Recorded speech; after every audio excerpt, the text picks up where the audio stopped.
Hi friends, welcome to RK facts for Telugu. ఈ రోజు మనం ఒక ఇంట్రెస్టింగ్ టాపిక్ గురించి మాట్లాడుకోబోతున్నాం. అదేంటంటే రాళ్ళు అనేవి చలనం లేని వస్తువులు. ఇంకా రాళ్లలో పెరుగుదల అనేది ఉండదు. కానీ రొమేనియాలో ఎలాంటి రాళ్ళు ఉన్నాయంటే ఆ రాళ్ళు అనేవి పెరుగుతాయి, ఇంకా కదులుతాయి, అలాగే చిన్న చిన్న రాళ్ళను కూడా పుట్టిస్తాయి. ఇంకా ఆ రాళ్ళను చూస్తే వాటిలో జీవం ఉన్నట్టు అనిపిస్తుంది. అయితే ఇప్పుడు ఈ వీడియోలో మనం ఆ రాళ్ళ గురించి కొన్ని ఇంట్రెస్టింగ్ ఫ్యాక్ట్స్ తెలుసుకుందాం. అండ్ వీడియో అనేది చాలా ఇంట్రెస్టింగ్ గా ఉంటుంది. సో లాస్ట్ వరకు స్కిప్ చేయకుండా వీడియో మొత్తం చూడండి. రొమేనియా వాల్సియా కౌంటీలో కొసెస్టీ అనే ఒక చిన్న విలేజ్ లో ఈ లివింగ్ స్టోన్స్ అనేవి ఉన్నాయి. అయితే వీటిని ఇక్కడ ట్రోవన్స్ అని అంటారు. అయితే ఈ రాళ్ళు అనేవి మామూలు రాళ్ళు కావు. లోపల హార్డ్ స్టోన్ కోర్, బయట ఇసుక గ్రావెల్ షెల్ అనేది ఉంటుంది. ఇవి చిన్న పెబెల్స్ నుంచి 10 నుంచి 15 అడుగుల ఎత్తు ఉన్న భారీ బౌల్డర్స్ గా ఉంటాయి. అయితే ఇవి చూడడానికి ట్విన్ షేప్ లో విచిత్రంగా కనిపిస్తాయి. ఇక్కడ ఇంకో కూల్ ఫ్యాక్ట్ ఏంటంటే వీటిని కట్ చేస్తే ఈ రాళ్ల లోపల చెట్టు రింగ్స్ లాంటి లేయర్స్ అనేవి కనిపిస్తాయి. ఈ రాళ్ళు ఎందుకు ఇంత స్పెషల్ అంటే వర్షం పడినప్పుడు ఇవి పెరుగుతాయి.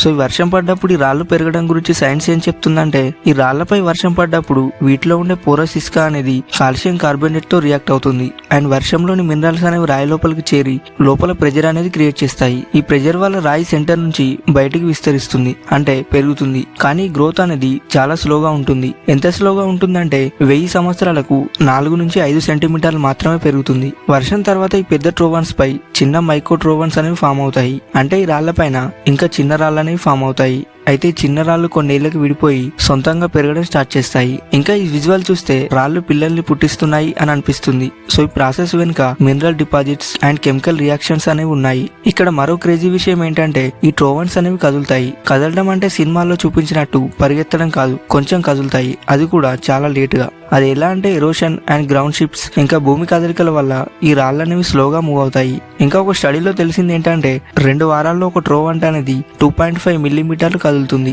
అయితే ఇక్కడ కొన్ని ట్రోవన్స్ అనేవి గట్టి రాక్ బేస్ తో గ్రౌండ్ కి ఫిక్స్ అయి ఉంటాయి. సో అందుకే అవి ఎక్కువగా మూవ్ కాలేవు. ఈ కదలికని అమెరికాలోని డెత్ వ్యాలీ స్లైడింగ్ స్టోన్స్ తో కంపేర్ చేస్తారు. కానీ ట్రోవన్ స్టోరీ కొంచెం డిఫరెంట్ గా ఉంటుంది. ఎందుకంటే ఈ మూవ్మెంట్ వీటిని ఇంకా ఫ్యాసినేటింగ్ గా చేస్తుంది. సో ఈ ట్రోవన్స్ అనేవి ఎలా వచ్చాయి అనే విషయానికి వస్తే సైంటిస్టులు ఏం చెప్తున్నారంటే సుమారు 5.3 మిలియన్ సంవత్సరాల క్రితం మయోసిన్ అనే ప్రాంతంలో ఇవి ఫామ్ అయ్యాయి. అప్పట్లో ఏరియా అనేది సముద్రం కింద ఉండేది. అండ్ భూకంపాలు, సిస్మిక్ షాక్ వేవ్స్ వల్ల ఇసుక సెడిమెంట్స్ కాంపాక్ట్ అయ్యి ఈ స్పెరికల్ షేప్స్ అనేవి ఫామ్ అయ్యాయి. ఇప్పుడు ఈ ట్రోవన్స్ అనేవి రొమేనియాలో సూపర్ టూరిస్ట్ అట్రాక్షన్. ఎందుకంటే కొసెస్టీ అనే ప్లేస్ లో ముజియల్ ట్రోవంటిలర్ అనే ఒక ఓపెన్ ఎయిర్ మ్యూజియం 2004 లో స్టార్ట్ అయింది. అండ్ ఈ మ్యూజియం అనేది UNESCO ప్రొటెక్షన్ లో ఉంది. టూరిస్టులు ఇక్కడికి వచ్చి ఈ విచిత్రమైన రాళ్లను చూస్తూ ఫోటోలు కూడా తీసుకుంటారు. అయితే ఇక్కడ ఉండే లోకల్స్ వీటిని గాడ్స్ ప్లేథింగ్స్ అని అంటారు. ఇంకా కొంతమంది వీటిలో స్పిరిచువల్ పవర్ ఉందని బిలీవ్ చేస్తారు.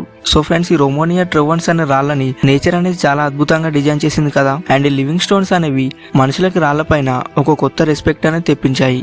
అలాగే మీకు వీడియో నచ్చిందా? నచ్చితే లైక్ కొట్టి షేర్ చేసి మన ఛానల్ సబ్స్క్రైబ్ చేయండి. అండ్ కామెంట్స్ లో మీకు ఈ ట్రోవెన్స్ గురించి ఏమనిపిస్తుందో కామెంట్ చేసి చెప్పండి.